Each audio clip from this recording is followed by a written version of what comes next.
What if the best sci-fi stories were the ones you never heard about? The films that slipped under the radar, vanished from shelves, or were quietly ignored until time finally caught up with them.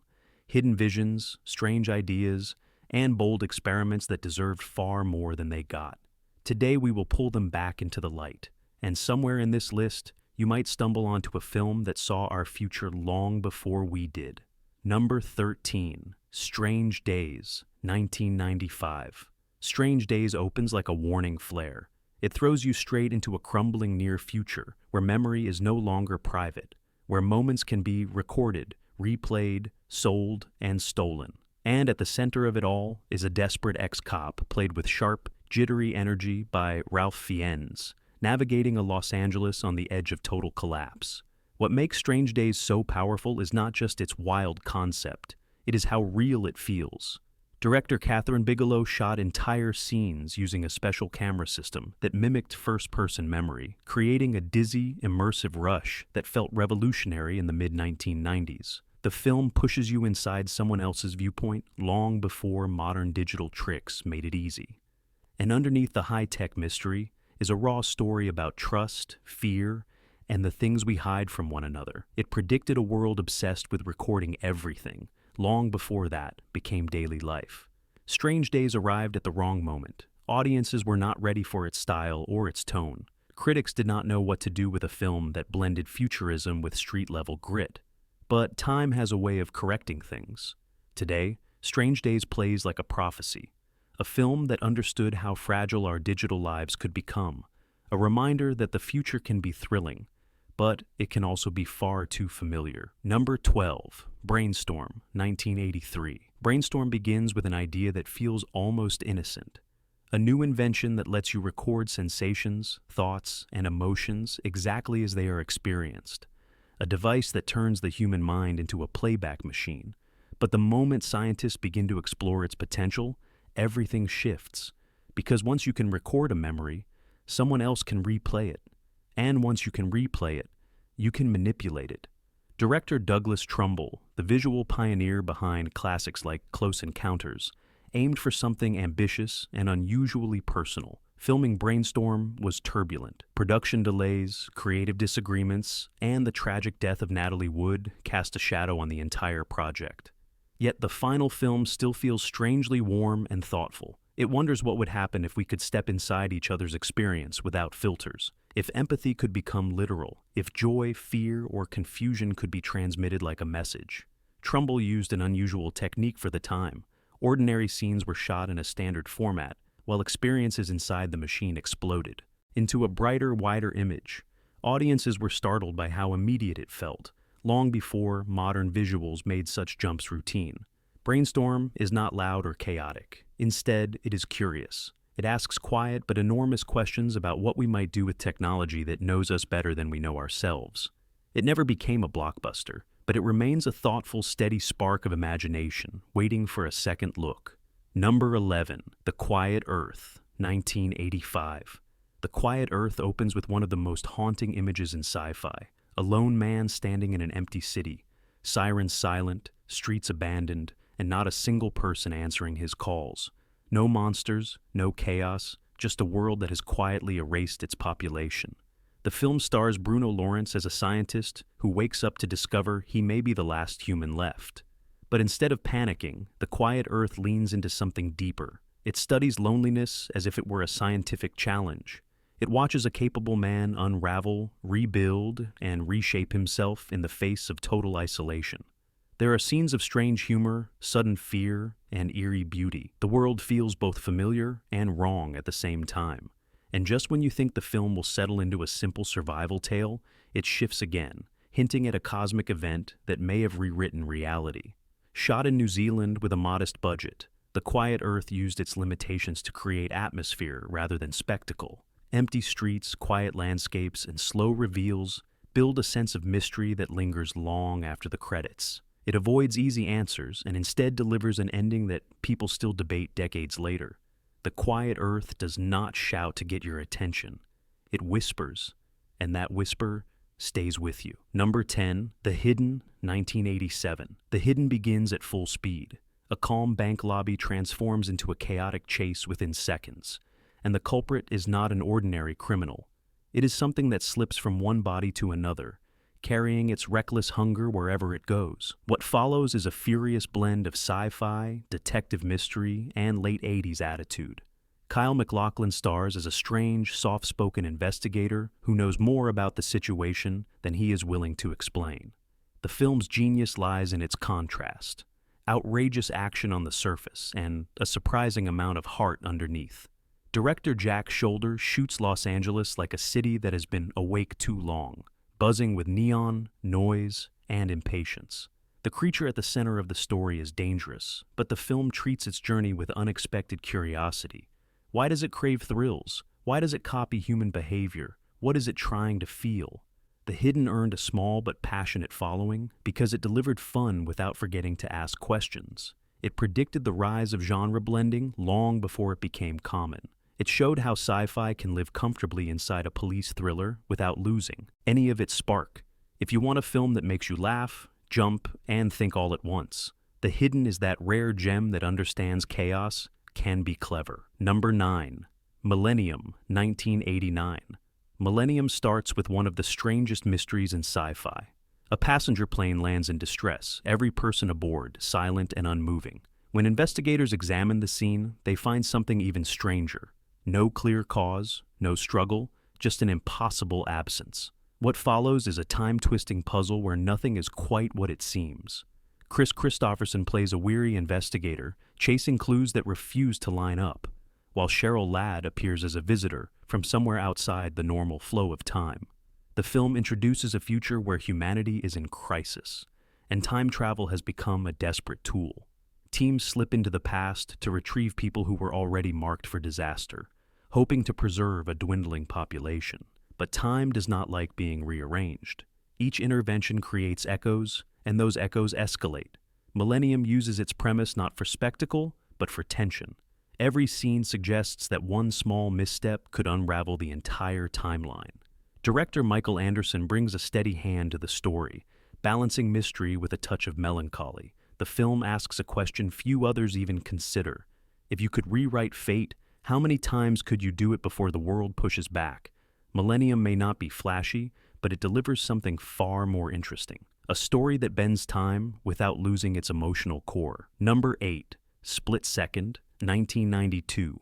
Split Second throws you into a flooded, storm-soaked London where the future feels rusted, exhausted, and running out of patience. Rutger Hauer plays a burnt-out detective who moves through the city like a man who has seen too much and expects even worse. Strange attacks strike across the city, leaving behind unsettling patterns that point to something far from ordinary. What makes Split Second shine is not just its eerie mystery. It is the mood. Director Tony Maylam paints a near future that is dirty, crowded, and drowning under rising water. Everything feels humid, heavy, and claustrophobic. The film blends sci-fi and detective noir with a sly sense of humor, often poking fun at the hero's gruff attitude and unusual habits. The creature at the center of the story is revealed slowly, with hints rather than loud explanations. Instead of leaning on spectacle, Split Second builds tension through atmosphere. Neon lights refract through rain. Shadows ripple across flooded streets. The city itself feels alive, pressing in from every side. Although it never reached mainstream success, the film gained a devoted following because it captures something rarely seen. A future that feels lived in, grimy, and weirdly charming. Split Second is the kind of film that takes a small idea and inflates it with style and personality until every moment has its own pulse. If you enjoy sci-fi that mixes dark mood with unexpected humor, this one deserves your time. Number 7. Screamers, 1995. Screamers begins with tension already in the air.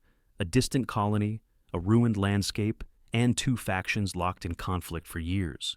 But the real danger is something far stranger. Small, self-building machines buried under the sand, constantly evolving, constantly learning.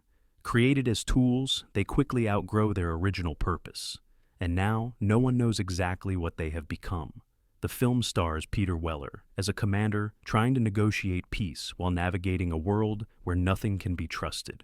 Every step across the barren planet feels like a risk. Every calm moment hides a ticking threat. Based on a story by the legendary Philip K. Dick, Screamers is less about machines and more about fear. The fear of what happens when human creations start making decisions of their own. Its low budget becomes a strength. Instead of loud effects, the film leans on paranoia, silent corridors, sudden movements in the sand, the hum of something shifting just out of view. The biggest reveal is not the design of the machines, but the realization that they now imitate the very people trying to stop them. Screamers did not become a blockbuster, but it earned a cult following for its ideas. It presents a world where progress races ahead faster than logic, leaving people to wonder how to survive when the rules keep changing. If you like stories where every clue feels like a trap, Screamers delivers. Number 6. The Arrival, 1996. The Arrival starts quietly. A radio astronomer named Zane, played by Charlie Sheen, picks up a faint signal that no one else seems to notice. A small, almost accidental discovery.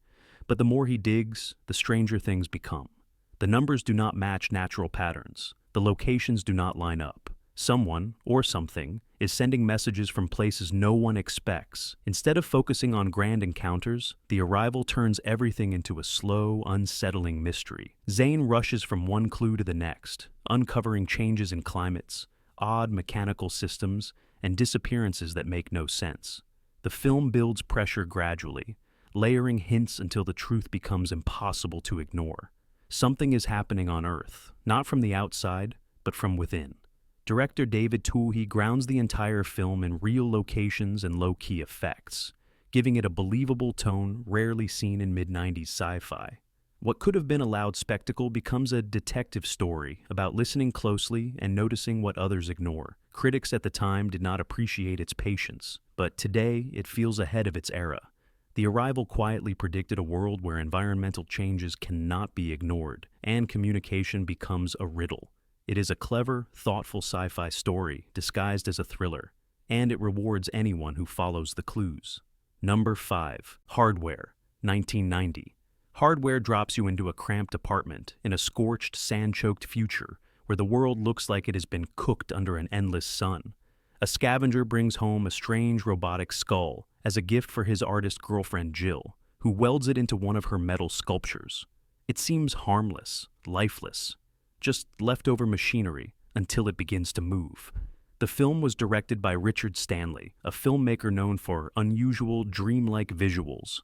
Hardware is as much a mood piece as it is a sci-fi story. The colors are harsh. Reds and oranges glow like heat waves. The city outside feels unsafe, overcrowded, and worn down.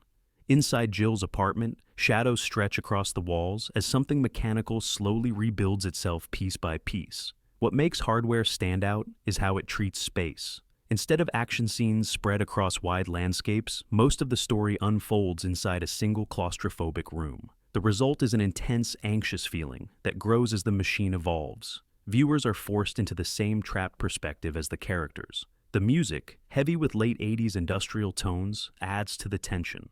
The film became a cult favorite even though it never achieved mainstream recognition. It is rough, stylish, and oddly poetic in its vision of a future where creation and destruction become tangled. Hardware remains a sharp example of how a small story can feel enormous when every corner holds danger. It is a low-budget sci-fi classic that deserves more attention. Number 4. Cube, 1997. Cube begins with a startling image. A man wakes up inside a perfect geometric room made of cold metal panels. No windows, no markings, no idea how he arrived there. Soon, he discovers he is not alone. Several strangers, each with different skills and personalities, are trapped inside the same structure. Doorways connect to other cubes, but many contain sudden traps triggered by sound, movement, or even temperature. The film never explains who built the structure or why. Instead, it focuses on the unraveling of human behavior under pressure. As the characters navigate room after room, fear pushes them into uneasy alliances. Intelligence, frustration, and panic collide as they try to decode patterns hidden in numbers etched along the walls. Director Vincenzo Natali used a single set, repainting and relighting it to create the illusion of an endless maze. This limited approach forces the attention onto the characters and their growing desperation. The tension rises not from spectacle but from uncertainty. Every doorway is a gamble, Every theory might be wrong. Cube became a surprise hit among sci-fi fans who appreciated its sharp simplicity. It turned minimalism into a strength and showed how imagination can outshine scale. Even today, the film's concept feels fresh, and its message about systems beyond human control still resonates. Cube is a puzzle, a pressure cooker, and a warning, disguised as entertainment. Number 3. Saturn III, 1980. Saturn III is the kind of sci-fi film that feels like it slipped out of a dream. A remote research station orbiting near Saturn, two scientists living in quiet isolation. And then, an unexpected visitor arrives. Harvey Keitel plays a stern, unsettling officer who brings with him a towering experimental robot built to assist with work on the station. But almost immediately, something feels wrong. The robot is impressive, powerful, and strangely human in the worst ways. The film leans heavily on atmosphere. The station's long corridors hum with mechanical sounds. Shadows fall in places that should not have shadows. Everything feels slightly off. Farrah Fawcett and Kirk Douglas anchor the story, giving it an emotional core as they begin to realize the newcomer may be more dangerous than helpful. Director Stanley Donen, known for classic musicals, took a surprising turn into sci-fi with this project. He focused less on action and more on psychological tension. The robot, designed by legendary artist Ralph McQuarrie, is unforgettable. Sleek, tall, and eerie in its movements, it becomes a symbol of control, curiosity, and fear. Saturn III did not connect with audiences during its release. Critics dismissed it as strange and uneven. Yet today, it feels like a bold experiment from a time when sci-fi was learning how to mix personal stories with futuristic ideas. It is a strange, stylish piece of cinema that deserves a second viewing, especially for those who enjoy quiet unease and bold visuals. Number 2. The Brother from Another Planet, 1984. The Brother from Another Planet begins with a soft landing rather than a loud impact. A silent man with unusual eyes arrives in Harlem, confused but curious. He never speaks a word, yet he communicates everything through expression and action. Played with gentle warmth by Joe Morton, the character wanders through the neighborhood, observing life, absorbing culture, and discovering the challenges people face every day. This film is not about flashy effects. It is about perspective. Director John Sayles uses sci-fi to explore what it means to be an outsider. The main character is technically an alien, but the world he walks through is one many people already know too well. He witnesses kindness, struggle, humor, and the quiet resilience of a community often overlooked in cinema from that era. The film mixes gentle comedy with social awareness, never preaching, never pushing. Instead, it lets small moments speak for themselves. Street conversations, bus rides, simple acts of trust. The sci-fi angle adds just enough distance for viewers to see humanity with fresh eyes. The Brother from Another Planet became a modest indie success, but it remains overshadowed by bigger sci-fi titles of the 80s. Its charm lies in how effortlessly it blends wonder with empathy. It shows that sometimes the most powerful science fiction does not need lasers or large battles. It needs heart. Number 1. Slipstream, 1989. Slipstream offers one of the strangest futures ever put on film. A world reshaped by powerful winds that carve valleys, lift aircraft, and dictate how people travel. The landscape feels both familiar and surreal, as if nature itself has begun rewriting the rules. Into this world steps a bounty hunter transporting a mysterious prisoner who is far more calm and thoughtful than expected. The cast is packed with familiar names. Mark Hamill appears in one of his most underrated roles, playing a fierce tracker with a strict view of justice. Bill Paxton brings restless energy as a pilot, searching for a better life. Bob Peck plays the mysterious prisoner whose presence triggers a journey across odd communities and unexpected corners of this wind-driven world. Slipstream does not follow typical sci-fi structure. Instead, it unfolds like a wandering fable. Each stop along the journey introduces new ideas about freedom, survival, and belief. Director Steven Lisberger, known for Tron, uses the natural landscapes and constant motion to create a dreamlike tone. The film struggled on release due to distribution issues, but it has slowly earned appreciation for its ambition and striking visuals. Slipstream is gentle, strange, and full of unexpected grace. It is the kind of sci-fi film that stays in your mind because it refuses to fit any simple category. 13 films. 13 futures that almost disappeared under the weight of bigger releases and louder titles. Yet each one dared to do something strange, bold, or quietly brilliant. If even one of these stories sparks your imagination, then the hunt was worth it. Tell me which film surprised you the most, and share your own hidden favorites in the comments. And while you are here, subscribe for more forgotten gems. The next discovery might already be out there, waiting for someone to notice.